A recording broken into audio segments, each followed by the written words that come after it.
नमस्कार दोस्तों, मैं आपका होस्ट दोस्त विक्रांत जोशी आपका स्वागत करता हूं मैं आरएम शॉर्ट्स में, जिसमें हम लेके आते हैं दिन भर की स्पेस और डिफेंस न्यूज की टॉप 3 खबरें।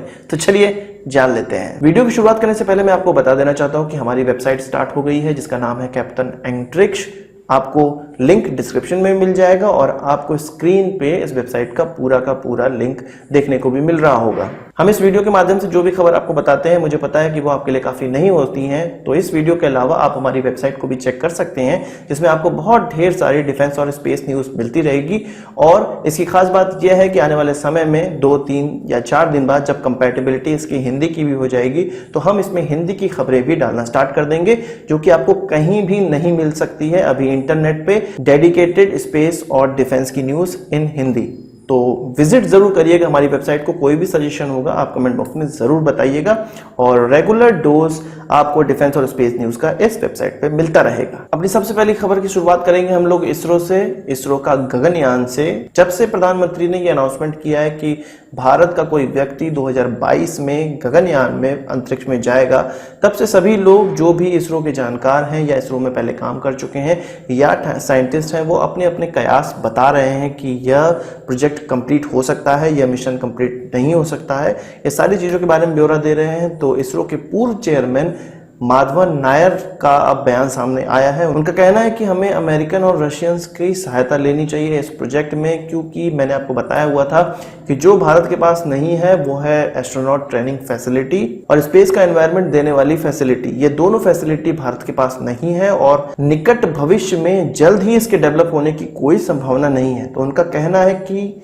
जो 2022 का लक्ष्य दिया गया है वो बहुत ही टाइट है और उसको तभी अचीव किया जा सकता है जब हम रशियन और अमेरिकन लोगों का साथ लें, उनकी फैसिलिटी का इस्तेमाल करें और उनकी फैसिलिटी में अपने एस्ट्रोनॉट्स को ट्रेनिंग दें। या स्पेस की जो कंडीशन है उनके पास उस प्रकार की फैसिलिटी होती है जिससे कि हमारे एस्ट्रोनॉट सीख पाएंगे कि स्पेस में किस प्रकार से नेचर बिहेव करता है। तो हमें उनकी सहायता लेना बहुत ज़्यादा आवश्यक है यदि हम 2022 या उससे पहले अपना स्पेस मिशन, अपना मैन्ड स्पेस मिशन कंप्लीट करना चाहते हैं। और यदि इस प्रकार का नहीं होता है, हम खुद के अंदर ही उसको डेवलप करके, भारत के अंदर डेवलप करके तब आगे आने वाले समय में मिशन कंप्लीट करना चाहते हैं, तो 2022 से यह डेट बहुत आगे खिसक सकती है। तो यह डिसाइड करना है भारत सरकार को कि उनको समय पे इसको कंप्लीट करना है या समय के पार जाके, पर इंडिजिनियसली इसको कंप्लीट करना है। आप भी कमेंट बॉक्स में बताइएगा कि समय से कंप्लीट करना जरूरी है या इंडिजिनियसली कंप्लीट करना जरूरी है। अगली खबर में हम लोग बात करेंगे भारत जो कार्बाइन खरीदने का प्रयास कर रहा है और असॉल्ट राइफल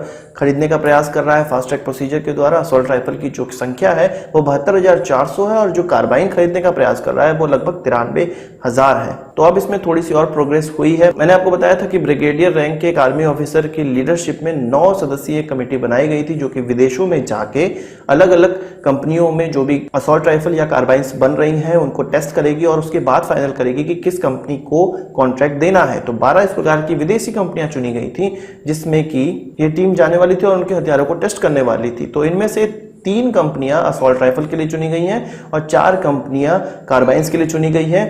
एक्चुअल में ये कंपनियां भारतीय हैं, पर इन भारतीय कंपनियों के द्वारा जो विदेश की कंपनी से सहयोग किया गया है उनको चुना गया है। तो जो प्रोडक्ट रहेगा वो विदेशी ही रहेगा। तो यह टीम विदेश जाकर चेक की उसको, पर उनका भारतीय कंपनियों के साथ टाई अप रहेगा, पार्टनरशिप रहेगी। इसलिए जो कॉन्ट्रैक्ट मिलने वाला है वो भारतीय कंपनी को मिलने वाला है, पर जो प्रोवाइडर होंगे वो विदेशी कंपनी होंगे या विदेशी कंपनी भारत के में इन्वेस्ट करेंगी और भारतीय पार्टनर के साथ उसका मैन्युफैक्चरिंग करेंगी। तो जो कंपनियों को असॉल्ट राइफल के लिए चुना गया है उनके नाम कुछ इस प्रकार से हैं। पुंज लॉयड जो कि इजराइल की कंपनी IWI के साथ सहयोग की हुई है। दूसरी कंपनी है MKU जो कि कानपुर बेस्ड कंपनी है, यह थेल्स ऑस्ट्रेलिया, और कराकल जो कि UAE की कंपनी है उसके साथ सहयोग की हुई है। तीसरी जो कंपनी है वो रिलायंस आर्मामेंट है जो कि S&T मोटिव जो कि साउथ कोरिया की कंपनी है उसके साथ सहयोग की हुई है। इन विदेशी ओरिजिनल इक्विपमेंट मैन्युफैक्चरर की जो भी गन टेस्ट की गई वो उनके वहां भी चेक की गई और भारत के जो एम्यूनिशन था जो कि ऑर्डिनेंस फैक्ट्री बोर्ड बना रही है उसमें लगाकर उसको भी टेस्ट किया गया। और जब सेटिस्फाई हुए पूरी टीम इन गन्स थे, तब इनको चुना गया है, इन कंपनियों को चुना गया है। अब इनको RFQ जारी किया जाएगा और तब अक्टूबर में जाके इसकी फाइनल बिडिंग ओपन की जाएगी और इन कंपनियों में से जो लोएस्ट बिड करेगा उसको ही पूरा कॉन्ट्रैक्ट दिया जाएगा। मैंने आपको पहले खबरों में बताया था कि 1 साल के अंदर इस कॉन्ट्रैक्ट को पूरा करना जरूरी है, क्योंकि एक फास्ट ट्रैक प्रोसीजर के थ्रू इन गन्स को खरीदा जा रहा है। वहीं मशीन गन्स की बात करें तो केवल एक कंपनी ने RFI का रिप्लाई किया है, जो कि IWI इजराइल की कंपनी है और हो सकता है कि इसी के द्वारा यह गन सप्लाई की जाए या मशीन गन सप्लाई की जाए। दोस्तों, हमारी अगली खबर पाकिस्तान और अमेरिका के रिश्तों से लेकर है। आपको ये पता होगा कि अमेरिका ने बहुत पहले ही पाकिस्तान को मिलिट्री एड जो दी जा रही थी उसको खत्म कर दिया है। तो पाकिस्तान ने अब एक और चीज सामने रखी है कि अमेरिका ने उनकी सेना को जो ट्रेनिंग दी जा रही थी उसको भी सस्पेंड कर दिया है। अब उनकी सेना को कोई भी ट्रेनिंग अमेरिका वाले नहीं देंगे।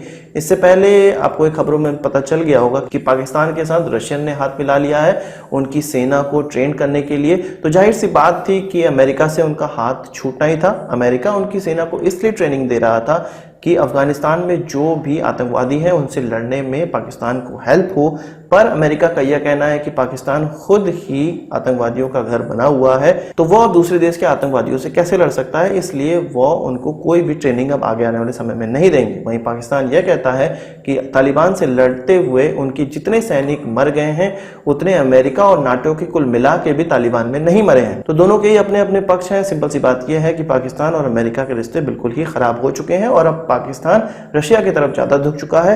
रशिया भी सोच रहा है कि टर्की और चाइना ऑलरेडी पाकिस्तान से व्यापार कर रहे हैं, उनका दोहन कर रहे हैं, तो क्यों ना वो भी बहती गंगा में हाथ साफ कर ले। तो आज की इस वीडियो के लिए बस इतना ही। आशा करता हूं वीडियो पसंद आया। अगर आप उसको एक बड़ा थम्स अप जरूर देंगे। इस वीडियो संबंधी कोई सवाल सुझाव तो कमेंट बॉक्स में जरूर लाइएगा और यदि आपने हमारे चैनल पर सब्सक्राइब नहीं किया है उसे भी कर लीजिए, क्योंकि हम इस प्रकार की वीडियो लाते रहते हैं जो कि आपका स्पेस और डिफेंस ज्ञान बहुत ज्यादा बढ़ाने वाला है। नमस्कार, थैंक यू, जय हिंद।